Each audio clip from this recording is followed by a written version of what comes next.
Hello guys, Siragadikka ஆசையில் அடுத்ததாக என்ன நடக்குதுன்னு சொன்னால், ரோகிணி பொய் சொல்லி நல்லாவே பழக்கப்பட்டவங்க. ஆனால் மீனாக்கோ முத்துக்கோ தெரியாது, இவங்க நல்லாவே பொய் தான் சொல்கிறாங்க, ஏமாத்துறாங்கன்றது தெரியாது. ஏனென்று சொன்னால் அவங்க அவ்வளோத்துக்கு ரொம்ப நல்லாவே இவங்களோட பழகுறாங்க. இந்த ரோகிணி என்ன பண்ணுறாங்கன்னு சொன்னால், ஒரு கோயிலுக்கு போகிறாங்க. போகும்போது அதே கோயிலுக்கு விஜயாவுமே வராங்க. என்ன இது, இந்த பாலர்காரி விடவே மாட்டா போல இருக்கு, எங்கே போனாலும் இவவே வந்துட்டுருக்குறா, என்ன பார்வதி இது என்ற மாதிரி சொல்கிறாங்க. இப்படி சொல்லும்போது பார்வதி என்று என்ன சொல்கிறாங்கன்னு சொன்னால், இங்கே பாரு விஜயா, கோயில் என்று சொன்னால் எல்லாரும் வரத்தான் செய்வாங்க, உனக்கு பிடிச்சவங்க மட்டுமா கோயிலுக்கு வரணும் என்ற மாதிரி சொல்கிறாங்க. இல்லை பார்வதி, நாங்கள் வார நேரத்துக்கு எதுக்கு இவ வரணும், என்னமோ சொல்லி வச்ச மாதிரி வாரா என்ற மாதிரி சொல்கிறாங்க. இல்லைப்பா, அவள் தன்னுடைய தேவைக்காக வந்திருக்கிறா, தன்னை நினச்சி கும்பிட்றதுக்காக வந்திருக்கிறா, நீ எதுக்கு ரோகிணியை பார்த்துட்டு இருக்கிற, நீ வந்த வேலையை பார்த்துட்டு போவேன் என்ற மாதிரி சொல்கிறாங்க. இல்லை பார்வதி, நான் மனோஜை நினச்சி கும்பிடத்தான் வந்தேன், மனோஜுக்கு நல்ல பொண்ணாக கிடைக்கணும் நினச்சி வந்தால் இங்கே இவளை பார்த்துட்டு போக வேண்டியதாக இருக்குது என்ற மாதிரி சொல்கிறாங்க. இவங்களுக்கு ஏற்கனவே விஜயா என்ன நேரத்துக்கு கோயிலுக்கு வருவாங்கன்னு சொல்லி ரோகிணிக்கு நல்லாவே தெரியும். ரோகிணி பேசுகிற விதத்தை பார்க்கும்போது இவங்க எல்லாரும் என்ன நினைக்கிறாங்கன்னு சொன்னால், ஓஹோ இவங்க ரொம்பவே மாறிட்டாங்க, இந்த நேரத்தில் இவங்கள்ட்ட டிவோர்ஸை வாங்கிடணும் என்ற மாதிரி மனோஜ் நினைக்கிறாங்க. ஆனால் அவங்க மாறவே இல்லை. எப்படி பேசினா இவங்க தன்னை நம்புவங்களோ அப்படித்தான் அவங்க பேசுகிறாங்கன்னே சொல்லலாம். அந்த மாதிரி ஒரு சம்பவத்தை ரோகிணி பண்ணி இருக்கிறாங்க. அதை மனோஜ் கண்டுபிடிக்கவே இல்லைன்னு சொல்லலாம். இப்படி இருக்கும்போது ரோகிணி விஜயாட்ட கேட்குறாங்க, ஆண்டி எப்படி இருக்கிறீங்க என்ற மாதிரி கேட்குறாங்க. நீ இல்லாதது ரொம்ப நிம்மதியாக இருக்கிறேன், அதுவும் நீ நிரந்தரமாகவே என்னோட பையனை விட்டு போனேன்னு சொன்னால் இன்னும் ரொம்ப சந்தோஷமாக இருப்பேன் என்ற மாதிரி சொல்கிறாங்க. இங்கே பாருங்கண்டி, நீங்கள் சொன்னால் என்ன சொல்லாட்டி என்ன, இன்னும் கொஞ்ச நாளில் நான் மனோஜை விட்டு நிரந்தரமாகவே பிரிஞ்சு போடுவேன். ஏனென்று சொன்னால் இந்த நிமிஷம் கூட மனோஜ் என்னட்ட பணத்தை தந்திருந்தா நான் இந்த நிமிஷமே சைன் பண்ணிட்டு போகிறதுக்கு ரெடி என்ற மாதிரி சொல்கிறாங்க. என்ன பார்வதி, இவ இப்படி பேசுகிறா, இவளை நம்பலாமா என்ற மாதிரி சொல்கிறாங்க. இப்படி சொல்லும்போது பார்வதி சொல்கிறாங்க, இங்கே பாரு விஜயா, எல்லாத்தையுமே சந்தேக கண்ணோட பார்த்தா எப்படி, ஒருத்தங்க நல்லவங்களாக மாறுறதுக்கும் வாய்ப்பு இருக்குது தானே. இவ்வளவு பிரச்சனையை பார்த்ததுக்கப்புறமா அந்த பொண்ணு நினச்சிருக்கும், இதுக்கப்புறம் எதுக்கு நான் பிடிவாதமாக இருக்கணும், பேசாமல் இவங்களை விட்டுட்டு போகலாம் என்ற மாதிரி நினச்சிருக்கலாம் தானே, இது உங்களுக்கு நல்லது தானேப்பா, நீ அதையுமே சந்தேகப்படுற என்ற மாதிரி சொல்கிறாங்க.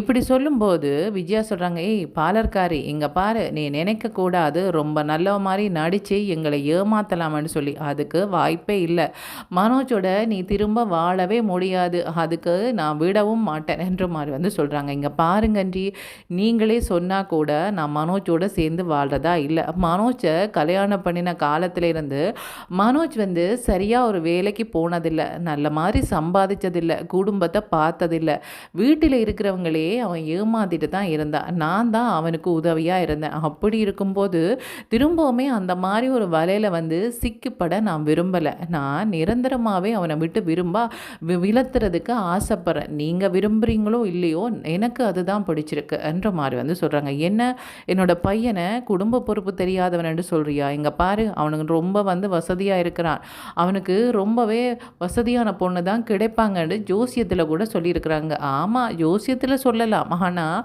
இவங்களை செயற்பாட்டை பார்த்துட்டு அவங்க விட்டுட்டு போனால் என்ன பண்ணுறது. சரி சரி, அதை பற்றியெல்லாம் எனக்கு தேவையில்லை, உங்களோட பையனோட வாழ்க்கை எப்படி இருக்க போதுன்றதை நீங்களே பார்த்து தெரிஞ்சுக்கொள்ளுங்க, ஆனால் எனக்கு வேண்டாம், எப்போ அந்த பணத்தை தருவாங்கன்னு சொன்னீங்கன்னு சொன்னால் நான் அந்த டேட்டில் சைன் பண்ணி கொடுத்துட்டு போடுவேனே என்ற மாதிரி சொல்கிறாங்க. அதுதான் மனோஜ் சொல்லியிருப்பேனே, அப்புறமா எதுக்கு என்ன தேடி வந்த என்ற மாதிரி சொல்கிறாங்க. இங்கே பாருங்கன்றி, மனோஜ் 2 நாளைக்கு முன்னாடியே அந்த பணத்தை தாரதா சொன்னான், ஆனால் தரவே இல்லை, இன்றைக்கு தாரேன் நாளைக்கு தாரேன் இந்த மாதிரி ஏமாற்றிட்டே இருக்கிறான்.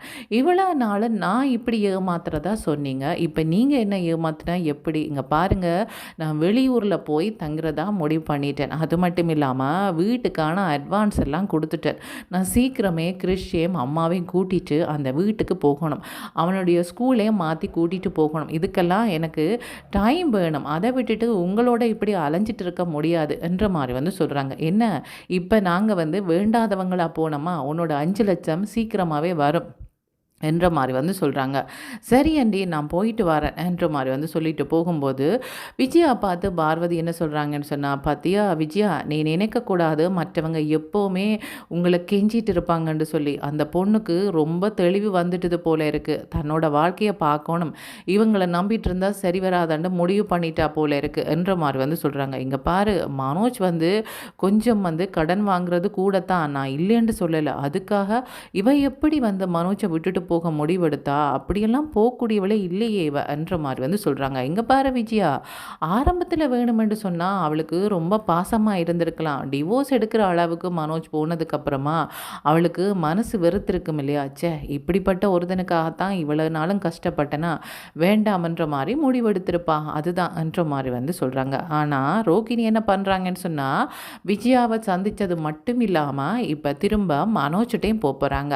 மனோஜ்கிட்ட போகும்போது தான் அங்கே ஒரு விஷயத்தை அவங்க காட்டி கொடுக்குறாங்க. ஆனால் மனோஜ் கண்டுபிடிக்கவே இல்லைன்னு சொல்லலாம். பார்க்கும்போதே தெரியுது ரோகிணி இன்னுமே மனோஜை மறக்கலை. அவங்க இப்போவுமே அவங்களோட நினைவில் தான் இருக்கிறாங்கன்னு சொல்லி என்ன பண்ணுறாங்கன்னு சொன்னால், மனோஜையும் கனகாவையும் கண்டோன்னே அவங்களுக்கு பயங்கர கோபம் வந்துடுது. என்ன கனகா இதுக்கு எங்கே வந்திருக்கிறா? கனகா வந்து தனியாக ஒரு இடம் போகிற பொண்ணு கிடையாதே, அவள் இதுக்கு இங்கே வந்திருக்கிறா ஹேண்டுட்டு. என்ன மனோஜ் இதெல்லாம், யார் இந்த பொண்ணு என்ற மாதிரி வந்து கேட்குறாங்க. அவங்களா, அவங்க ஒரு பெரிய ஒரு பிஸ்னஸ் மேனோட பொண்ணு. அவங்களோட அம்மாவுக்கு எனக்கு நல்லாவே தெரியும்.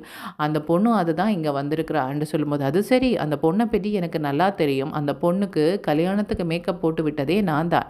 அப்படி இருக்கும்போது அவள் இதுக்கு உன்னை பார்க்க வந்தா என்ற மாதிரி வந்து கேட்குறாங்க. அவள் ஒன்றும் என்ன பார்க்க வரல, தன்னோட ஹஸ்பண்டை பார்க்க தான் வந்தா. என்னது ஹஸ்பண்டா, யார் என்ற மாதிரி வந்து கேட்குறாங்க. அந்த ஜோசியரை காட்டுறாங்க. அப்படி அவசர அவசரமாக ரோகிணி கேட்க வேண்டிய அவசியமே கிடையாது. அப்படி ஆதங்கப்பட வேண்டிய அவசியமே கிடையாது. கோவப்பட வேண்டிய அவசியமே கிடையாது. அதுக்கு அவசியம் என்னென்னு சொன்னால், அவங்க இன்னுமே மறக்கலை.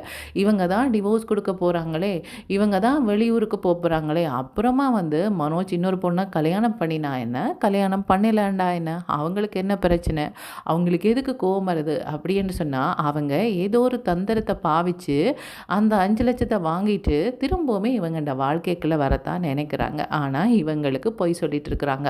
மனோஜும் நினைக்கிறாங்க, பரவாயில்லையே ரோகிணி வந்து ரொம்பவே மனசு மாறிட்டா, இந்த சந்தர்ப்பத்தில் பணத்தை கொடுத்துட்டு தப்பிச்சிடலாமண்டா, இந்த லேடி வந்து பணத்தை தரமாட்டேன்றாங்களே என்ற மாதிரி வந்து நினைக்கிறாங்க.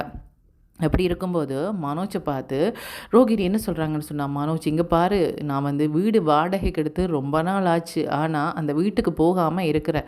சீக்கிரமாகவே போகணும், சீக்கிரமாகவே என்னோடய பணத்தை தந்துடு மனோஜ், நான் போகணும் என்ற மாதிரி வந்து சொல்கிறாங்க. இவ்வளவு நாளும் கெஞ்சிட்டு இருந்தவங்க இனி எனக்கு நீ வேண்டாம், நான் விட்டுட்டு போகிறேன்னு சொல்லும்போது அவங்களுக்கு ரொம்பவே மனசு கஷ்டமாக இருக்குது. என்னப்பா இவ்வளோ நாளும் நான் வேண்டான்ட்டு இருந்தேன், ஆனால் இப்போ அவங்க வேண்டாமன்ட்டு சொல்கிறாங்களே என்ற மாதிரி தான் மனோஜோட பார்வை இருக்குது. அவங்க பழைய விஷயங்கள் எல்லாம் நினைக்கிறாங்க. மனோஜ் இங்கே பாரு, என்ன நடந்தாலும் நான் உன்னை விட்டு போக மாட்டேன்னு சொல்கிறது, மனோஜ்கிட்ட தான் நான் தேடி வந்திருக்கிறேன்னு சொல்கிறது, மனோஜோட சேர்ந்து அவங்க காம்படிஷன் எல்லாம் கலந்து கொள்ளணும்ட்டு நினைக்கிறது. இப்படி இருந்த ரோகிணி எப்படி மாறினா? பரவாயில்ல, அவளுக்கு தெரிஞ்சிட்டது போல இருக்குது, இதில் மெனக்கட்டு பிரயோசனம் இல்லை, அம்மா வந்து சேர்ந்து வாழ விட மாட்டாங்கன்றதை அறிஞ்சிட்டா. அதனால தான் இப்படி ஒரு முடிவெடுத்துட்டா. அவள் போய் இன்னொரு கல்யாணம் பண்ணி சந்தோஷமாக வாழ போகிறா. ஆனால் நான் தான் இப்படி வந்து அலைய போகிறேன்ற மாதிரி வந்து மனோஜ் நினைக்கிறாங்க. மனோஜ் ஒன்றும் கனகாவை உண்மையாகவே கல்யாணம் பண்ணலை, அவங்க காசு வாங்குறதுக்காகத்தான் கல்யாணம் பண்ணியிருந்தாங்க. இது அந்த லேடிக்கு தெரிஞ்சோன்னா அந்த லேடியும் என்ன பண்ணுறாங்கன்னு சொன்னால், பணத்தை கொடுக்காம அவங்கள அலைய வச்சுட்டே இருக்கிறாங்க. இப்போ மனோஜுக்கு கோவம் வந்துட்டுது. மனோஜ் வந்து தன்னோட ஃப்ரெண்டுக்கு சொல்கிறாங்க, இங்கே பாரு, என்னமோ அந்த லேடி எங்களை ஏமாத்துற மாதிரி இருக்குது, என்னை முட்டாளன்னு நினச்சிட்டாங்களோ, இந்த மாதிரி ஒரு பொண்ணை கல்யாணம் பண்ணிவிட்டு நான் வாழுவேன்னு நினச்சிட்டாங்களோ, 5 லட்சம் 36ங்களோ, அப்புறமா இவங்க பாருங்கள் என்னை கஷ்டப்படுத்தி கோவப்படுத்தி ரொம்ப வந்து டார்ச்சர் பண்ணுறாங்க, இப்படிப்பட்டவங்க எப்படி வந்து என்னை நிம்மதியாக இருக்க விடுவாங்க, அதனால் எனக்கு இந்த பொண்ணு வேண்டான்ற மாதிரி வந்து நான் சொல்லிட்டு போயிடுவேன். அது மட்டும் இல்லாமல் இவங்க எனக்கு எதிராக எந்த பிரச்சனையும் எடுக்கவே முடியாது. ஏன்னு சொன்னால், டிவோர்ஸ் ஆகாத எனக்கு கல்யாணம் பண்ணி வச்சது இவங்களோட தப்பு தானே என்ற மாதிரி வந்து சொல்கிறாங்க. இப்படி சொல்லும்போது வந்து மனோஜோட ஃப்ரெண்ட் சொல்கிறாங்க, இங்கே பாரு, நீ இப்போ இவ்வளவும் சொன்னேன் இல்லையா, அவ்வளவும் உனக்குமே பிரச்சனையாக வரும், நீ எப்படி டிவோர்ஸ் ஆகாமல் இன்னொரு கல்யாணம் பண்ணுவேன்னு சொல்லி என்ன விளையாட்டாக நினச்சிட்டு இருக்கிறியா, கொஞ்சம் வாயை அப்போ மௌனமாக இரு, வாயை மூடிட்டுரு என்ற மாதிரி வந்து சொல்கிறாங்க. இப்படி சொன்னதுக்கப்புறமா இதை இப்படியே விட முடியாது, இப்படியே விட்டால் அம்மாக்கெல்லாம் தெரிஞ்சிடும், அப்புறமா வந்து அம்மா வீட்டுக்கே என்னை வந்து சேர்க்க மாட்டான்ட்டு இவங்க அந்த லேடிக்கு வந்து ஃபோன் பண்ணுறாங்க. இங்கே பாருங்க ஆண்டி, நீங்கள் வந்து பணத்தை சீக்கிரமாகவே கொண்டு வந்து என்னோடய கடையில் தாங்கன்னு சொல்லும்போது, அதை எப்படி தாரது, நீங்கள் என்னோடய பொண்ணோட வாழ்ந்தால் தானே தர முடியுமான்னு சொல்லும்போது, நீங்கள் கல்யாணம் பண்ணினா பணத்தை தாரேன்னு சொன்னீங்க, நான் சொன்னதெல்லாம் பண்ணிட்டேன், நீங்கள் வந்து பணத்தை தரையிலேன்னு சொன்னால் நான் அந்த பக்கம் வரவும் மாட்டேன், உங்களோட பேசவும் மாட்டேன், உங்களை பொண்ணு யாரோ நான் யாரோன்ற மாதிரி வந்து நான் பேசாமல் விட்டுடுவேன் என்ற மாதிரி வந்து சொல்கிறாங்க. என்ன மாப்பிள்ளை இப்படி சொல்கிறீங்க, இங்கே பாருங்கள் மாப்பிள்ளைன்னு கூப்பிட்றதெல்லாம் நிறுத்துங்க, மாப்பிள்ளைன்னு கூப்பிட்டே இருக்காதுங்க என்ற மாதிரி வந்து சொல்கிறாங்க. என்ன இவரை நம்பி எப்படி என்னோட பொண்ணை கொடுக்குறது, என்னோட சொத்தை எப்படி கொடுக்குறது, இவங்க பணத்துக்காகத்தான் வந்திருக்கிறாங்க, அப்புறமா என்னோட பொண்ணு நடுத்தெருவில் தான் நிற்கணும், இப்போவே வந்து அவங்க எப்போ பார்த்தாலும் அவங்கண்ட கடைக்கு தான் போகிறாங்க, அப்புறமா இவங்க சொத்தெல்லாம் வாங்கிட்டு ஏமாத்தினா என்ன பண்ணுறது என்ற மாதிரி வந்து யோசிச்சுட்டே இருக்கிறாங்க. இங்கே விஜயா என்ன பண்ணுறாங்கன்னு சொன்னால் மனோஜோட ஸ்டோர் ரூமுக்கு வராங்க. டே மனோஜ், உனக்கு ஒரு சந்தோஷமான விஷயம் சொல்கிறதுக்கு தாண்டா இங்கே வந்திருக்கிறேன், இங்கே பாரு நான் கோயிலுக்கு போய் அர்ச்சனையெல்லாம் பண்ணிட்டு வந்திருக்கிறேன், உனக்கு சீக்கிரமே கல்யாணம் நடக்க போகுது என்ற மாதிரி வந்து சொல்கிறாங்க. என்னம்மா நீங்கள் இதையே திரும்ப திரும்ப தான் சொல்லிட்டு இருக்கிறீங்க என்ற மாதிரி வந்து சொல்கிறாங்க. ஏண்டா ஏன் இந்த மாதிரி சொல்கிற, அதுதான் அந்த பாலர்காரி என்னை சந்திக்கிறதுக்காகவே கோயிலுக்கு வந்திருந்தா, வந்து என்ன சொன்னா தெரியுமா, தான் வீடெல்லாம் எடுத்துட்டேன், என்னுடைய 5 லட்சம் ரூபா பணத்தை தந்தால் நான் போயிடுவேன்னு சொன்னான், சீக்கிரமாகவே வந்து அவள் எங்களை விட்டு போகிறான், நிம்மதியாக இருக்க போகிறான்டா என்ற மாதிரி வந்து சொல்கிறாங்க. அம்மா அவளை நம்பலாமா, ஆமாடா நம்பலாம் மாதிரி தான் இருக்குது, அவளுக்கு ஒன்றில் பாசமே இல்லாமல் போச்சு, அதுவே போதும் என்ற மாதிரி வந்து சொல்கிறாங்க. அவளுக்கு பாசம் இல்லாமல் இருக்கலாம், ஆனால் என்னால் ரோகிணியை மறக்க முடியலையம்மா, எப்படியம்மா மறக்கிறது, இவ்வளோ நாள் நாங்கள் வேண்டான் இருந்தோம், ஆனால் இப்போ அவள் வேண்டான்னு சொல்லும்போது ஒரு மாதிரி இருக்கம்மா, ரொம்ப கஷ்டமாக இருக்குது மனசுக்கு, ஒரு பொண்ணை நான் ஏமாற்றிட்டேனோ என்ற மாதிரி வந்து நினைக்கிறேன் என்ற மாதிரி வந்து சொல்கிறாங்க. இப்படி சொல்லும்போது அவங்களோட ஃப்ரெண்ட் என்ன சொல்கிறாங்கன்னு சொன்னால், என்ன ப்ரோ நீங்கள் அந்த பொண்ணை மட்டும் தான் ஏமாத்துனீங்களா, என்னடா என்ன என்னுடைய பையனோட என்ன பேசுகிற, இப்படியே பேசுகிற என்ற மாதிரி வந்து விஜயா பேசுகிறாங்க. அம்மா அம்மா அவனோட எதுக்கம்மா பிரச்சனைக்கு போகிறீங்க, அவன் சும்மா ஜோக்காக பேசுகிறாம்மா, சரிம்மா நீங்கள் வீட்டுக்கு போங்க நான் வந்துடுறேன்னு சொல்லும்போது, இனியடா நிம்மதியாக நான் கல்யாண பேச்சை பேசலாம், சீக்கிரமாகவே அவள் போயிடுவா, அது சரி என்னடா நீ பெரிய ஒரு தொழிலதிபர்ன்னு நான் சொல்லிட்டு இருக்கிறேன், ஒரு 5 லட்சம் ரூபா பணம் இல்லாமலாம் இருக்கிற, சீக்கிரமாக கொடுத்து விடு அவள் போகட்டும் என்ற மாதிரி வந்து சொல்கிறாங்க. சரியம்மா நான் கொடுக்குறேன் என்ற மாதிரி வந்து சொல்கிறாங்க. இப்படி சொல்லிட்டு இந்த ரோகிணியே இந்த மாதிரி ஒரு முடிவெடுத்தா, இவ்வளோ நாள் மனோஜ் வேணுமெட்டு தானே இருந்தான்ட்டு இவங்க என்ன பண்ணுறாங்கன்னு சொன்னால் ரோகிணிக்கு ஃபோன் பண்ணுறாங்க. ரோகிணி எங்கே நிற்கிற என்ற மாதிரி வந்து கேட்கும்போது, எங்கே மனோஜ் நிற்கிறது, என்னோடய வீட்டில் தான் நிற்கிறேன் என்ற மாதிரி வந்து சொல்கிறாங்க. நீ பார்லருக்கெல்லாம் போகலையா, பார்லருக்கெல்லாம் போகிறதில்ல மனோஜ், அங்கே போனாலே உன்னோட ஞாபகமாக இருக்குது, உன்னை கல்யாணம் பண்ணதுக்கு அப்புறமா தான் அந்த பார்லரையே நான் வந்து நடத்த ஆரம்பித்தேன், அதனால் வந்து எனக்கு அங்கே போகாமே மனசில்லை, நான் பேசாமல் விட்டுட்டேன், அங்கே போனால் உன்னோட ஞாபகம் வருதுன்றதுக்காக அந்த வேலையை விட்டுட்டேன். என்னது என்னோட ஞாபகம் வருதுன்றதுக்காக நீ அங்கே போகாமலே விட்டுட்டியா, ஆமாம், அப்போ பணத்துக்கு என்ன பண்ணுவேன், அதுதான் நீ மாதம் 25,000 தாரா இல்லை, அதை வச்சு நான் வந்து என்னோட குடும்பத்தை பார்க்குறேன் என்ற மாதிரி வந்து சொல்கிறாங்க. அது சரி நான் டிவோர்ஸ் ஆனதுக்கப்புறமா என்ன பண்ண போகிறேன், அதை ஏதாவது பார்த்து கொள்ளலாம் என்ற மாதிரி வந்து சொல்கிறாங்க.